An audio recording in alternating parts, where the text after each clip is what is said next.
माणिकराव कोकाटेंना पक्षाकडून मोठी जबाबदारी देण्यात आली आहे। आगामी मनपा निवडणुकीच्या पार्श्वभूमीवर 3 जिल्ह्याचा संपर्क मंत्री म्हणून त्यांची निवड झालेली आहे। नाशिक, धुळे, जळगाव जिल्ह्याचे कोकाटे आता संपर्क मंत्री असतील। नाशिकला अद्याप पालकमंत्री नाही, दुसरीकडे नाशिकचे संपर्क मंत्री म्हणून कोकाटेंची निवड झालेली आहे। चंदन पुजाधिकारी आमचे प्रतिनिधी अधिक माहिती देतील। चंदन, खरं तर गेल्या काही दिवसांपासून नाशिकच्या पालकमंत्री पदाचा वाद जो आहे तो या ठिकाणी सुरू आहे। महायुतीमधले कोण मंत्री नाशिकचं पालकमंत्री होणार याबाबत संभ्रमावस्था होती।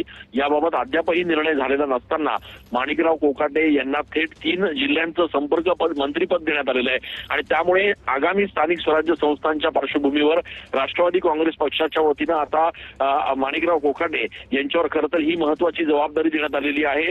एकूणच मधल्या काळामध्ये माणिकराव कोकाटे यांना आपलं मंत्रीपद गमवावं लागलं होतं, त्याच्यानंतर त्यांना क्रीडा मंत्रीपद देण्यात आलं, आता मात्र त्यांना संपर्क मंत्रीपद देण्यात आलेलं आहे। त्यामुळे नक्कीच धन्यवाद चंदन दिलेल्या सविस्तर माहितीसाठी।